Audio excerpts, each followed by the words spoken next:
Alhamdulillah. Assalamualaikum warahmatullahi wabarakatuh. Subhanallah walhamdulillah wa la ilaha illallah wallahu akbar. Allahumma salli wa sallim ala sayyidina Muhammadin. Assalamualaikum ya Rasulullah warahmatullahi wabarakatuh. Wa ala alihi wa ashabihi wa man tabi'ahu bisanin ila yaumiddin. Rabbi a'udzubika min hamazati syayatin wa a'udzubika rabbi an yahdurun. Subhanaka la ilma lana illa ma 'allamtana innaka antal alimul hakim. La haula wala quwwata illa billahil aliyyil azim. Pemirsa Cahaya Hati, guru-guru semua insyaallah diberkahi oleh Allah. Allahu akbar walillahil hamd. Pujian tiada henti kepada Allah karena memang tiada henti memberi karunia nikmat kepada kita. Menikmati hidangan hidayah yang penuh dengan berkah Allah. Hidangan dakwah. Kali ini kita bersama kandidat doktor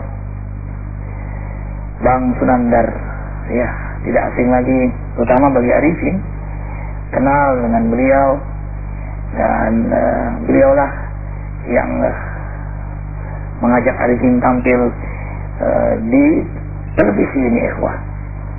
Sekarang beliau semakin menyempurnakan pendidikan beliau, dan kali ini beliau akan membahas bersama kita manusia menurut Al-Quran. Alhamdulillah wa syukrulillah wa salatu wa salamu ala rasulillah. Allahumma salli ala sayyidina Muhammad wa ala alihi wa ashabihi ajma'in. Ashhadu an la ilaha illallah wa ashhadu anna Muhammadar Rasulullah. Ikhwan fillah, terutama murabi Majelis Az-Zikra, murabi kita semua, dan pemirsa cahaya hati yang semoga dimuliakan oleh Allah. Mengapa kita manusia harus berzikir? Mengapa kita manusia harus beribadah, menyembah kepada Allah? Karena manusia di dalam Al-Quran digambarkan dalam keadaan yang tidak menyenangkan. Di dalam surat Al-Asr dikatakan innal insana lafi khusrin. Sesungguhnya manusia itu dalam keadaan merugi. Dalam ayat yang lain dikatakan innal insana lazulumun kafar. Sesungguhnya manusia itu cenderung zalim dan kufur nikmat. Dan di dalam surat At-Tin juga ditegaskan laqad khalaqnal insana fi ahsani taqwim tsumma radadnahu asfala safilin. Manusia awalnya diciptakan dalam keadaan yang sempurna, tapi kemudian dikembalikan ke tempat yang paling hina, ke tempat yang paling rendah. Kita lihat di tengah masyarakat kita banyak perbuatan yang menunjukkan perilaku yang tidak islami.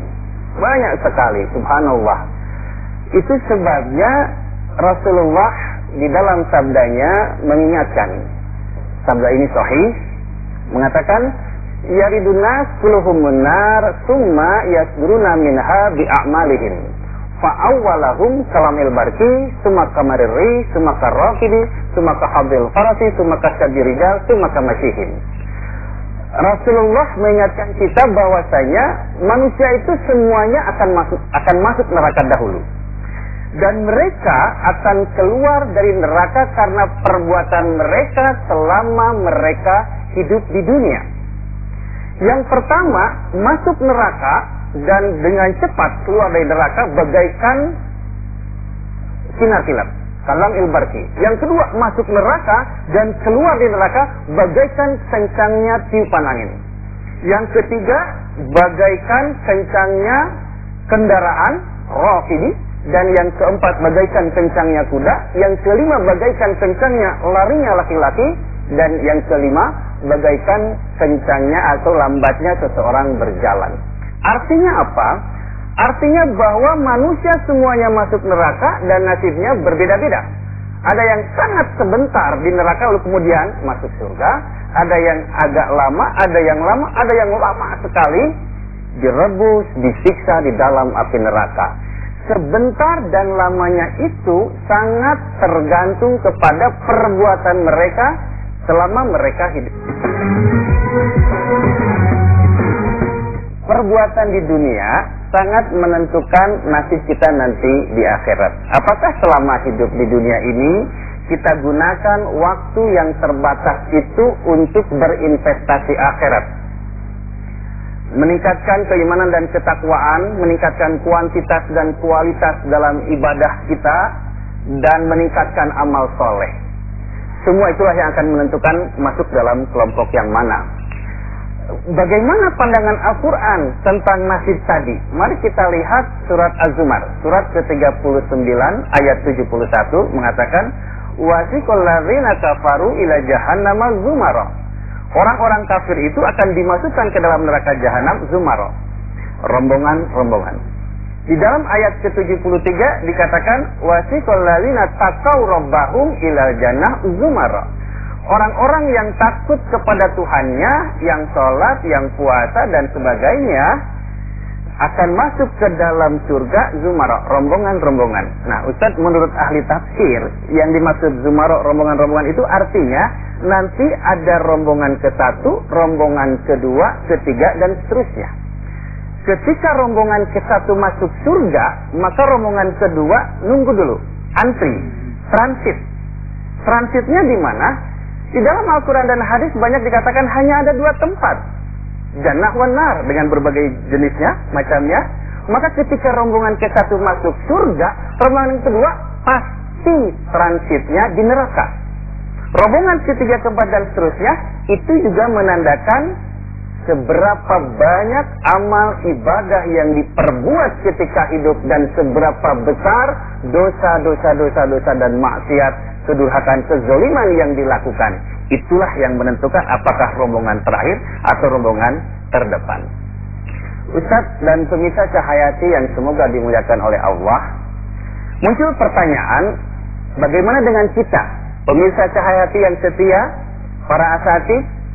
Apakah kita akan termasuk yang diklaim sebagai ahli neraka, sebagaimana sabda Rasul tadi? Idealnya, inginnya adalah seperti itu. Kita selamat, sa'adah di dunia wal akhirah. Tapi mari kita lihat, betulkah kita akan masuk dalam jannah bi ghairi hisab, atau kita akan diproses dahulu? Pemirsa Cahayati, mari kita kepalkan tangan. Ustadz yang ada di sini, para asatidz, kita kepalkan tangan. Saya ingin memberikan satu hipotesa, apakah tangan kita terbuka atau tidak. Kalau terbuka, maka insya Allah langsung masuk surga bi ghairi hisab. Iya, tapi mari kita coba. Saya akan ajukan beberapa pertanyaan, termasuk ke dalam diri saya sendiri. Yang pertama, pertanyaan yang pertama, apakah sebagai hamba Allah dan umat Rasulullah kita tidak pernah melakukan kesalahan dan kehilapan? Kalau belum pernah, silahkan buka. Yang kedua, apakah sebagai hamba Allah dan umat Rasulullah kita belum pernah berbuat dosa? Hanya Rasul sendiri nanti yang masuk surga. Iya. Tapi nanti ada solusi dari Ustaz ya. Belum terbuka. Pemirsa Cahayati, ini para asatidz, para kiai sekalipun. Yang ketiga, sebagai hamba Allah dan umat Rasulullah sejak akil balik, apakah kita tidak pernah berbuat maksiat? Selanjutnya yang keempat, apakah kita tidak pernah yang di rumah juga ikut? Yang di rumah. Apakah kita tidak pernah berbohong? Terutama yang sudah punya istri. Apakah ada yang belum pernah bohong pada istrinya? Oh, bukan. Ya. Bohong yang boleh, ya, kecuali tadi masak keasinan gitu ya. Nanti tadi saya memberikan. Bohong. Yang selanjutnya, pertanyaan selanjutnya, sebagai hamba Allah umat Rasulullah, apakah kita tidak pernah sekalipun meninggalkan sholat? Dalam keadaan capek yang luar biasa, sibuk yang luar biasa, mengadakan perjalanan jauh, tidak sekalipun meninggalkan sholat sejak akil balik. Adakah di antara kita? Ada. Subhanallah, alhamdulillah, sejak akil balik ya. Alhamdulillah ada. Tapi saya tidak terbuka nih. Ada juga yang nggak terbuka ya? Iya, pernah luput juga, nggak sholat. Pemirsa juga. Baik. Selanjutnya, adakah pemirsa yang selama bekerja, apapun profesinya, tidak pernah sekalipun mengkondisikan dan membawa uang subhat atau uang haram ke dalam rumahnya? Ya. Para pemirsa, uang subhat yang remang-remang, lalu dibawa ke rumah, diberikan kepada istri kemudian dibelanjakan makan minuman, lalu anak, keluarga, istri kita makan dari uang itu. Pernah bang, jadi teman bilang gini, dia dagang, modalnya nggak kembali nih, kata gitu, dibilang nih 100.000 nggak kembali, hanya dibayar 1.000. Lalu dibilang sama Arifin waktu itu kuliah, alhamdulillah, sebenarnya modalnya cuma 80 katanya. Jadi dua. Jangan ngepot terus mau sini ya. Ini jujur. Daripada di neraka dibuka. Kan dari sekarang dibuka. Iya bang, mahal loh harga kejujuran. Hargailah kejujuran kami kawan-kawan. Ustaz pun ternyata juga begini. Jadi ini dapat 20 bagi-bagi ya. Loh, jadi Arifin terima tuh. Iya. Mau bawa tuh uang 10. Dia 10 gitu. Kan tuh nggak jujur tuh. Makanya pertanyaan kan sudah akhir balik. Iya. Bukan setelah zikir. Ustaz kan dulu ngembala kambing kan ya. Iya. Baik, pemirsa, semua atau sebagian besar dari kita boleh jadi tidak terbuka jari-jarinya. Maka kalau ini tetap kita biarkan dalam kesalahan, kehilapan, membiarkan diri berbuat dosa, membiarkan diri menerima uang subhat, uang haram, Masya Allah, maka kita boleh jadi akan masuk dalam kelompok yang terbelakang tadi.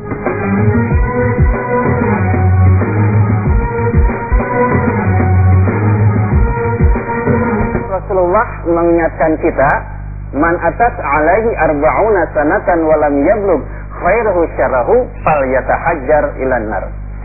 Siapa yang usianya sudah sampai 40 tahun tetapi kebaikannya belum melebihi keburukannya, fal yatahajjar ilan nar, maka lemparkan saja ke dalam api neraka. Ada hadis yang kedua yang sama tetapi akhirnya agak berbeda. Man atas alaihi arba'una sanatan walam yablug khairuhu syarahu falyasta'id ilan nar.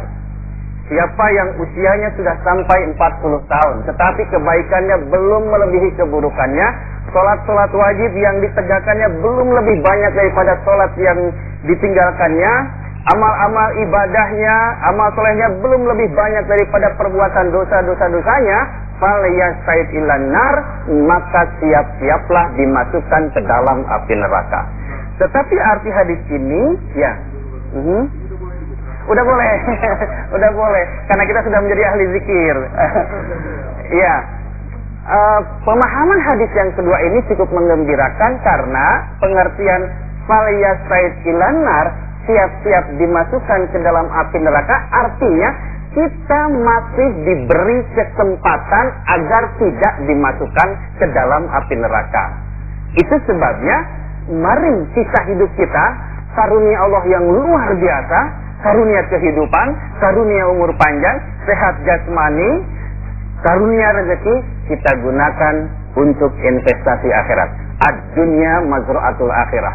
Dunia ini, apapun bentuknya, umur, rezeki, sehat jasmani, kita jadikan sebagai ladang amal untuk menutupi tadi tangan-tangan kita yang tidak terbuka, dengan harapan semua kesalahan kehilapan tertutup oleh kebaikan dan meningkatnya iman dan takwa kita dan menjadi ahli zikir.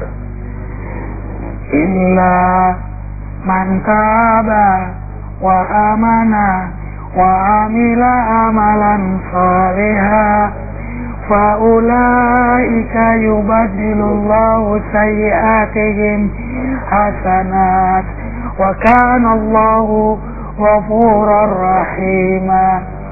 Mereka yang bertaubat, kemudian mereka yang beriman, kemudian mereka yang beramal saleh, Allah ganti keburukannya dengan kemuliaan, kotornya dengan bersih, hinanya dengan mulia. Allah Maha Pengampun lagi Maha Penyayang. Qul ya ibadiyalladzina asrafu ala anfusihim la taqnatu min rahmatillah innallaha yaghfiru dzunuba jami'a innahu huwal ghafurur rahim. Hai hamba-hamba Allah yang telah melampaui batas dalam berbuat maksiat, seumur hidupnya penuh dengan dosa, Allahu Akbar. Tidak ada dosa yang tidak ia perbuat. Semua anggota tubuhnya melakukan dosa.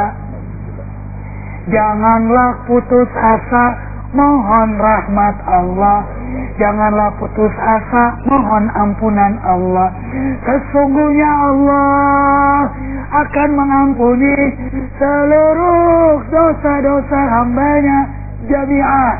Sesungguhnya Allah Maha Pengampun lagi Maha Penyayang.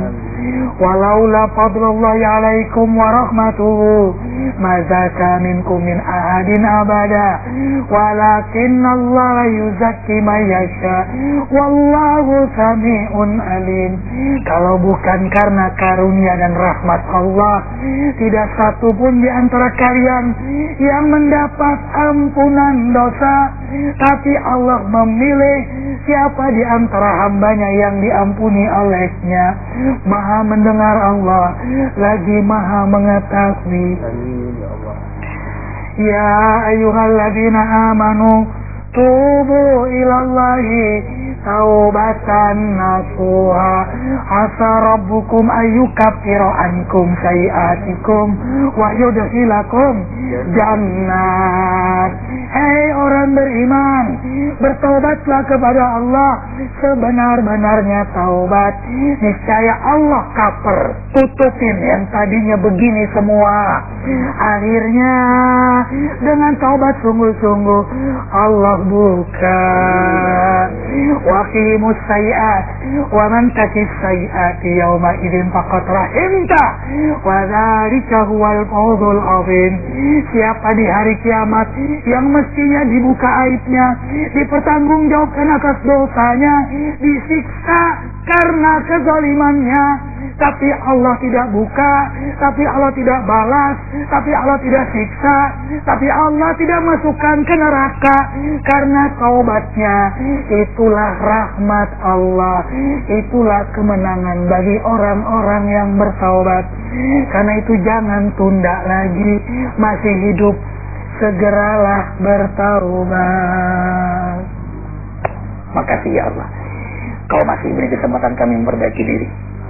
Engkau sangat sayang pada kami, bimbing kami untuk menjadi hamba-Mu yang sungguh-sungguh bertobat padamu. Terima kasih Bang Sunandar yang menghantarkan kami semakin sadar betapa besarnya karunia Allah, kesempatan bertaubat. Subhanakallahumma bihamdika asyhadu an la ilaha illa anta astaghfiruka wa atubu ilaik. Wabillahi taufiq wal hidayah. Wassalamualaikum warahmatullahi wabarakatuh. Ilahi